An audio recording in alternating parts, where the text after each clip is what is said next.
페루 사막 한가운데 축구장 수백 개를 합친 것보다 더 넓은 땅에 거대한 그림들이 그려져 있습니다. 벌새, 원숭이, 거미, 그리고 정체를 알 수 없는 기하학적 무늬들까지. 문제는 이 그림들이 땅에서는 전혀 보이지 않는다는 겁니다. 오직 하늘에서만, 그것도 수백 미터 상공에서만 제대로 보이죠. 비행기도 없던 시대에 누가, 왜, 어떻게 이런 걸 만들었을까요? 더 놀라운 건 이 그림들이 무려 2000년 전에 그려졌다는 사실입니다. 도대체 고대인들은 자신들이 볼 수도 없는 하늘의 그림을 왜 그린 걸까요? 오늘은 인류 최대의 미스터리 중 하나로 꼽히는 나스카 라인의 진실을 파헤쳐 보겠습니다. 페루 남부 나스카 사막, 이곳은 지구상에서 가장 건조한 지역 중 하나입니다. 비가 거의 내리지 않고 바람도 약해서 땅 위의 흔적이 수천 년 동안 그대로 보존되는 특이한 환경이죠. 바로 이 사막에 700개가 넘는 거대한 그림과 선들이 새겨져 있는데요. 가장 큰 것은 길이가 300m에 달하고 작은 것도 수십 미터는 됩니다. 이 엄청난 규모의 그림들을 만든 건 기원전 500년경부터 기원 후 500년경까지 이 지역에 살았던 나스카 문명의 사람들이었습니다. 그들은 왜 이토록 거대한 작업을 시작했을까요? 나스카 라인이 세상에 처음 알려진 건 1920년대입니다. 페루 상공을 비행하던 조종사들이 우연히 발견했죠. 땅에서는 그냥 돌이 제거된 흔적처럼 보이지만 하늘에서 내려다보니 완벽한 형태의 동물과 식물 그림들이 나타난 겁니다. 벌새는 날개를 활짝 편 모습이 생생하고 거미는 다리 하나하나가 정교하게 표현되어 있었습니다. 원숭이는 꼬리를 나선형으로 말고 있는 모습이었고 심지어 범고래와 펠리컨 같은 바다 생물까지 그려져 있었죠. 발견 당시 과학자들은 충격에 빠졌습니다. 도대체 어떻게 이런 게 가능했던 걸까요? 그런데 이 그림들을 어떻게 만들었을까요? 나스카 사막의 땅은 검은색 자갈로 덮여 있는데 이 자갈을 제거하면 아래에 있는 밝은 색의 흙이 드러납니다. 고대 나스카인들은 이 원리를 이용해서 자갈을 조심스럽게 걷어내고 선을 그렸던 겁니다.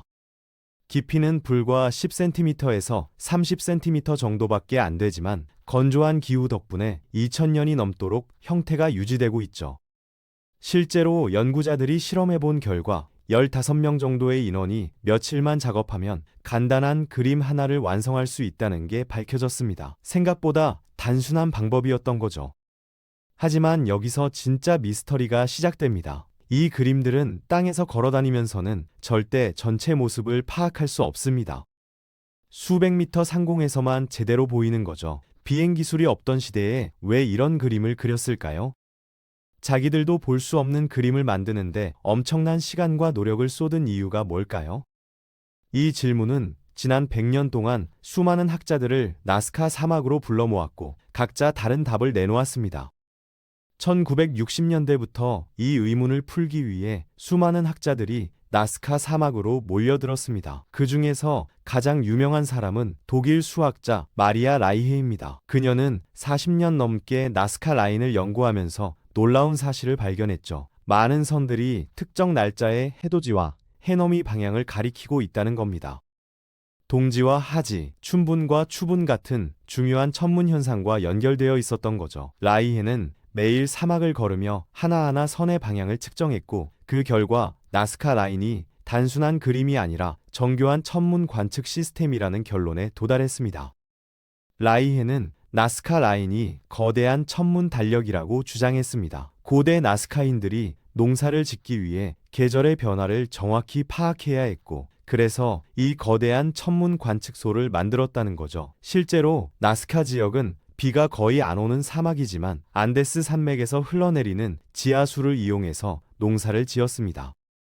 물을 끌어오는 시기를 잘못 맞추면 농작물이 전멸할 수 있었기 때문에 정확한 천문 지식이 필수였던 겁니다. 나스카인들은 별의 움직임을 관찰하면서 우기와 건기의 시작을 예측했고 그 지식을 바탕으로 생존했던 거죠.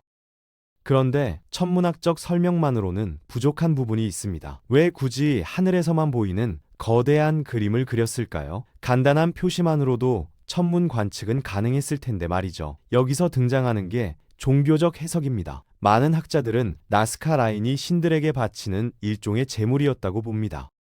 하늘의 신들이 내려다볼 수 있도록 땅에 거대한 그림을 그린 거죠. 나스카 문명은 물을 신성시했습니다. 사막 한가운데서 살았기 때문에 비와 지하수는 생존과 직결된 문제였죠. 그래서 물의 신, 하늘의 신에게 기원하기 위해 이 거대한 그림들을 만들었다는 겁니다. 실제로 많은 나스카 라인 주변에서 토기와 조개 껍질 같은 재물의 흔적이 발견됐고, 일부 선들은 물이 나오는 지하수로와 연결되어 있었습니다. 고고학자들이 발굴 조사를 진행한 결과 특정 그림의 끝 지점에서 의식용 도구들이 대량으로 나왔죠. 이건 단순한 우연이 아니라 계획된 제2 공간이었다는 증거입니다. 나스카인들은 정기적으로 이곳에 모여 신들에게 기원했고, 그들이 남긴 흔적이 지금까지 남아있는 겁니다.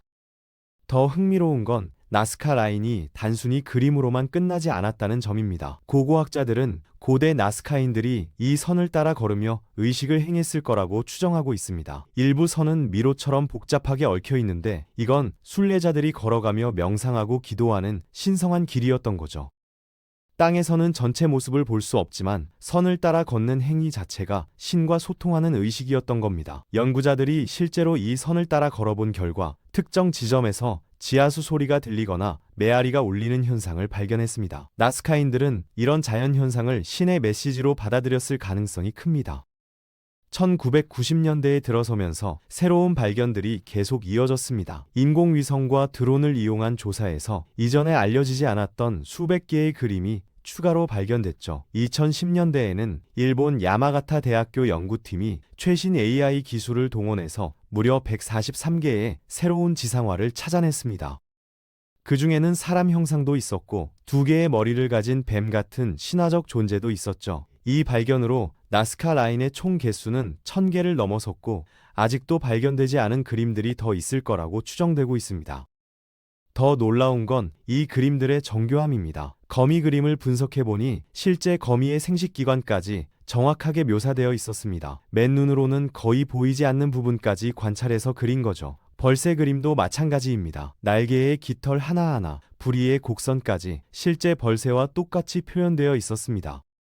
고대인들의 관찰력과 예술적 감각이 얼마나 뛰어났는지 보여주는 증거죠. 이들은 자연을 세밀하게 관찰했고 그 관찰 결과를 거대한 캔버스에 옮겼던 겁니다. 그런데 1970년대에 스위스 작가 에리히 폰 데니켄이라는 사람이 등장하면서 완전히 다른 주장을 내놓습니다. 나스카 라인이 외계인이 만든 우주선 활주로라는 거죠. 고대인들이 이렇게 거대하고 정교한 그림을 만들 수 없다. 분명 외계의 기술이 개입했다는 황당한 주장이었습니다. 과학적 근거는 전혀 없었지만 대중의 상상력을 자극하면서 엄청난 인기를 끌었죠. 그의 책은 전 세계적으로 수백만 부가 팔렸고, 나스카 라인은 외계인과 연결된 미스터리로 대중에게 각인됐습니다.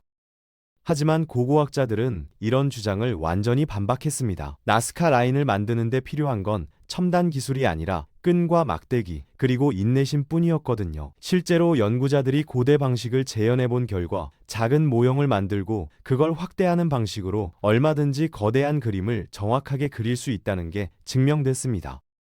중심점을 정하고 끈을 이용해서 원을 그리고 직선은 막대기를 이용해서 일직선으로 유지하는 단순한 기술만으로도 충분했던 거죠. 외계인의 도움 같은 건 필요하지 않았습니다.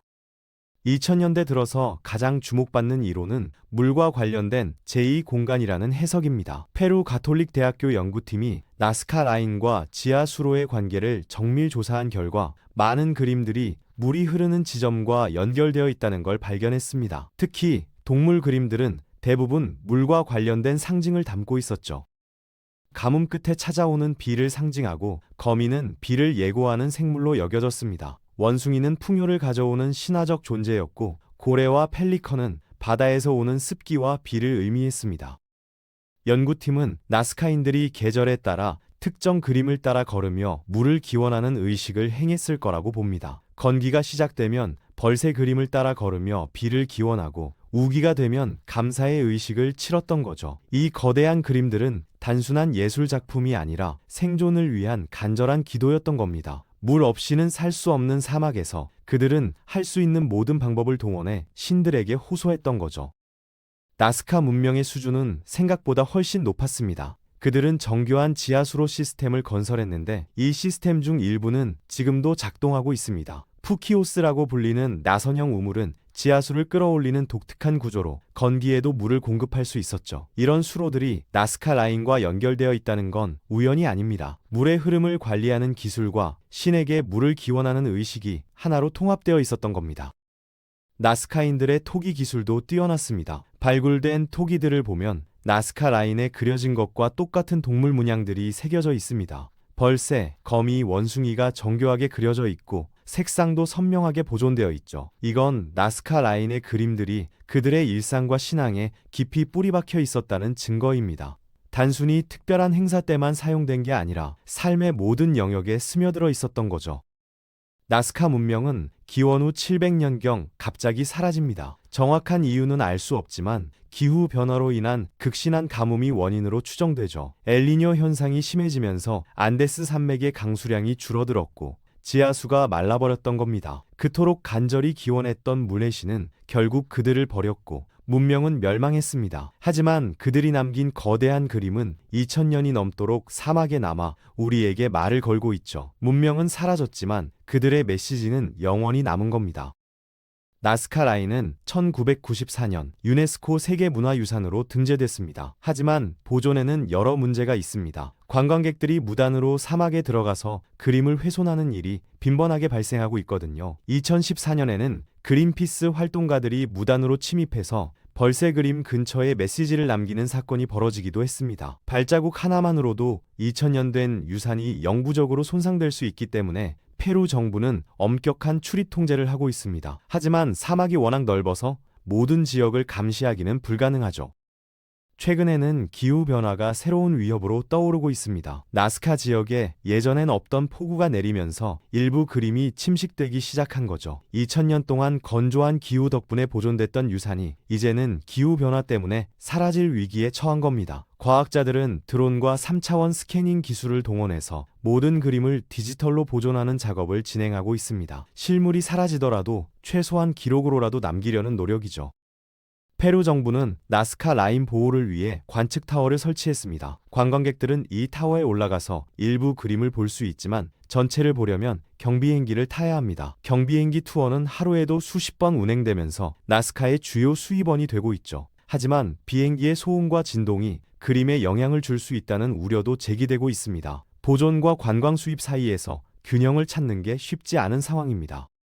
나스카 라인은 여전히 많은 비밀을 품고 있습니다. 새로운 그림들이 계속 발견되고 있고 각각의 그림이 담고 있는 의미도 완전히 해석되지 않았죠. 일부 기하학적 문양들은 아직도 용도를 알 수 없고 왜 특정 위치에 특정 그림이 그려졌는지도 명확하지 않습니다. 하지만 한 가지 분명한 건 이 거대한 그림들이 고대인들의 절박한 간절함을 담고 있다는 사실입니다. 자신들은 볼 수 없지만 신들은 볼 수 있을 거라 믿으며 사막에 그림을 그렸던 사람들, 그들의 믿음과 노력이 2000년이 지난 지금까지 우리에게 전해지고 있습니다. 페루 사막 위의 거대한 그림들은 인간이 얼마나 경외로운 존재인지 보여줍니다. 첨단 기술 없이도 단지 끈과 돌멩이만으로도 영원히 남을 예술을 창조해낸 거니까요. 나스카 라인은 우리에게 묻고 있습니다. 여러분은 미래를 위해 무엇을 남길 건가요? 오늘 이야기가 좋았다면 구독과 좋아요, 알림 설정을 잊지 마세요. 감사합니다.